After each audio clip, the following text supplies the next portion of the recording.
The other major player in this area that we want you to know about and understand is the Department of Education. So just as school committees were created by the General Assembly, you have to also realize that the Department of Education was created by the General Assembly, and the Department of Education has been given a group of rights, just like you have a group of rights and abilities in terms of power. RIDE is an extraordinary agency because it's one of a handful across the country that actually has the ability through regulations to create law. So if the General Assembly hasn't passed a statute in a particular area and RIDE passes a regulation in that area, that has the effect of law. You'll hear very often, especially from our union colleagues, that if RIDE says something that impinges their collective bargaining rights or what they view as rights that they may have in terms of running a school or participating in educational decisions, once RIDE passes a regulation in an area, that's something that you have to follow as if the General Assembly does. Even though our friends on the union side don't particularly like it, if it doesn't enhance their power and their position in education. And the BEP certainly is something that's been around a long time, and as Ben said, some of our unions don't like the fact that we'll say it's not according to the BEP, but unfortunately, most of these unions are coming along and are realizing that we do have to follow the BEP, the Basic Educational Plan of the state of Rhode Island. That has been formulated and regulated by the Department of Ed. Now, the BEP has evolved and changed, and we're going to talk about that as we go along, but we still are bound to follow the regulations that are through the BEP. Also, any other regulations that come down from RIDE, we're required to follow. And so, again, you may be told by unions, or you may think that we can do other things. The same way we have to follow the statutes, we have to follow the regulations. Now, very often when RIDE acts in an area, as in the BEP, it makes some really positive change. So one of the biggest changes in the basic education, that the Basic Education Plan introduced, I guess it's 5 years ago now, at least, is it requires administrators and school committees to make decisions for the best interests of kids. Now, you would think, okay, we expected that to happen all the time, but in most collective bargaining agreements, many, if not most decisions, which very often affected educational scenario in a city or town, were based on seniority and not based on the needs of kids. So one of the jobs that Mary Ann and I have had in negotiating and renegotiating contracts over the last 5 years is to make contracts compatible with rules and regulations. Probably 85 or 90% of all the collective bargaining agreements now in cities or towns are compatible with the Basic Education Plan. These regulations, the issuance of them, have now given administrators lots of new powers in terms of making decisions that are in the best interest of kids, as opposed to a requirement in a collective bargaining agreement. So there's been some really positive improvements as a result of that. And again, going back, before the BEP, most of your collective bargaining agreements said that positions were appointed by seniority, pure seniority. Then when the BEP came on board, when it first came on board, I'm looking at Kristen, and I know she gets aggravated every time she hears this. Okay. So when it first came up, you know, we had to, seniority was not to play at all in the appointment and the movement of staff members, and job fairs were outlawed totally on seniority. But that has evolved now, and it's relaxed a little bit, and we can use seniority to some point, but we're still looking at qualifications. But back in the day, when it first came on board, job fairs and pure seniority could not be used for any type of appointment or positions. Again, it's evolved. Different opinions that we've gotten from RIDE have now given us a little bit of ability to use seniority as well as qualifications. In one of the things that we should all keep our eye on, Andrew Hennius, a partner in my office, is handling a lot of the issues for Warwick. Any Warwick people here today? Yeah, they're sitting over there. I saw them. Yeah. So Dave Abbott, the Associate Commissioner, I guess he's called, Yeah. And former general counsel, they just hired a new general counsel, just issued an opinion letter which helped Warwick greatly and also summarized and put all this information together.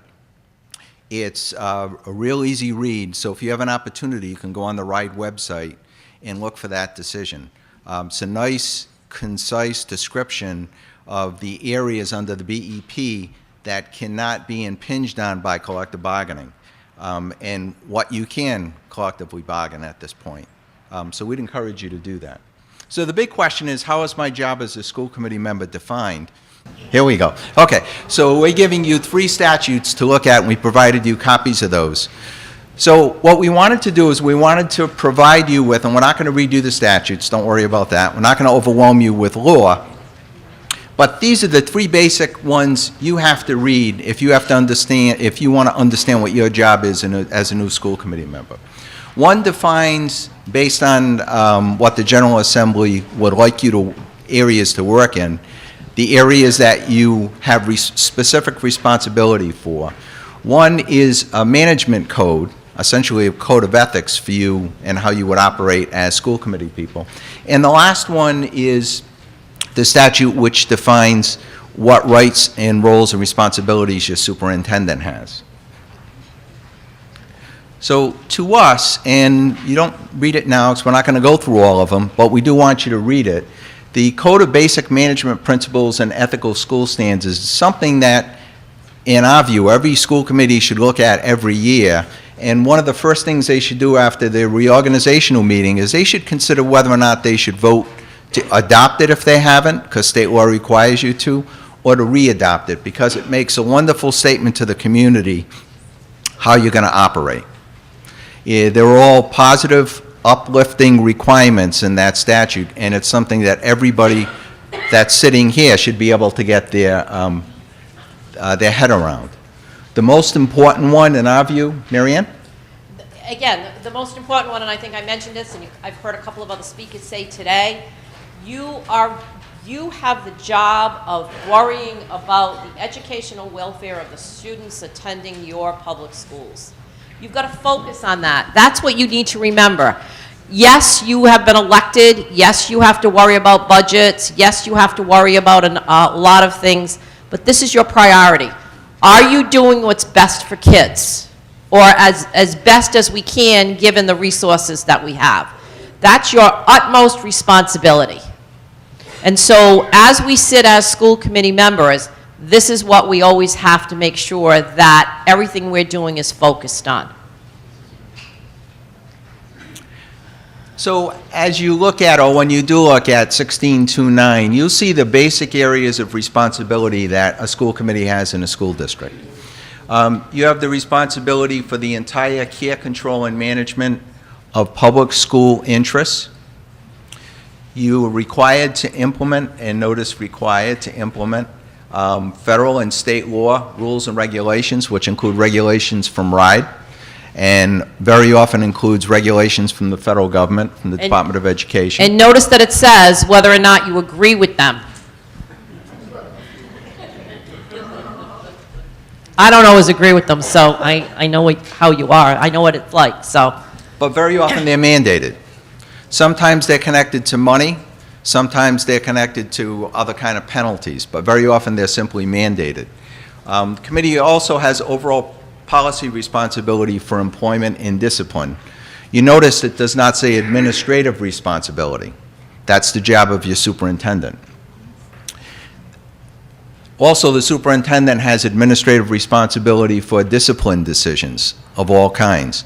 Very often, those discipline decisions can be appealed to you, and we're going to talk about the hazards of school committee members being involved in them beforehand.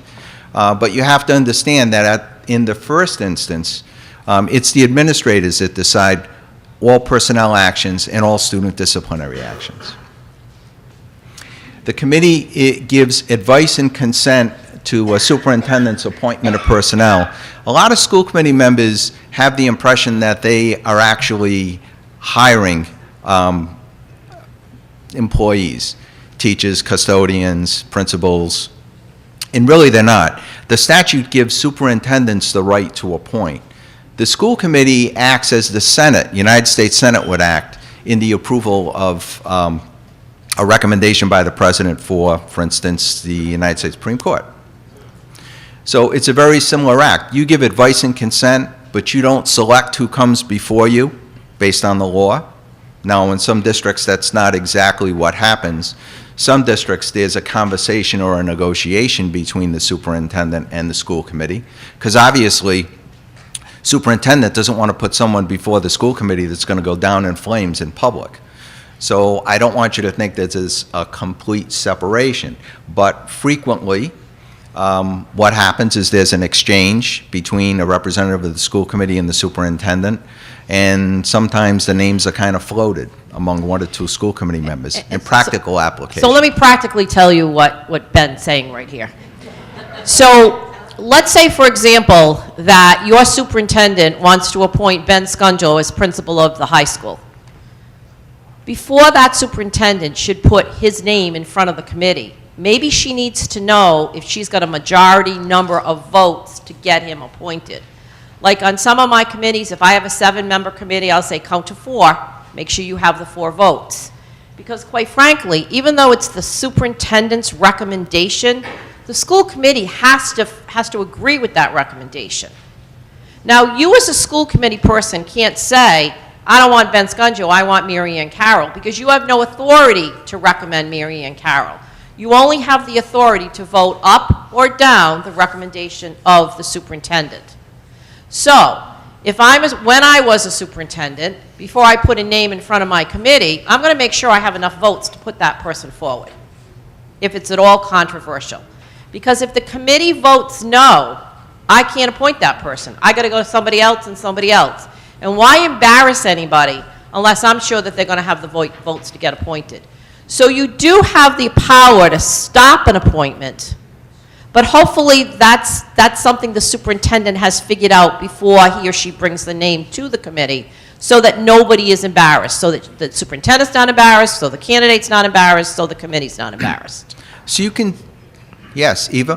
How does that not violate the open meetings law? Well, I'm not asking her to go to a walking quorum. You know, you said you were going to do this. So, wait, I got to tell you what happened. So I went over to Joe Weaver, and I said, Joe Weaver, you know so much. You could be teaching this seminar today. And she said, but Marian, I learned something, and now this way I'm going to be able to correct you when you say something wrong. I love you, Joe Weaver. It's not, we're not anticipating a walking quorum, but she can go to her chair and say, do you think I have enough votes to pass this? Or she can go to key people on the committee and say, am I going to be able to get this person approved? So I don't consider that a walking quorum. I consider that going to, like, for example, going to you. Do you think we have the votes? I just want to know about it ahead of time. How do you know if you don't have? Oh, you know what? Rhode Island's a small state. You could probably go from Newport to Middletown and figure out whether there's votes for that person. I'm giving you practical information, Joe Weaver. You want the black and white law.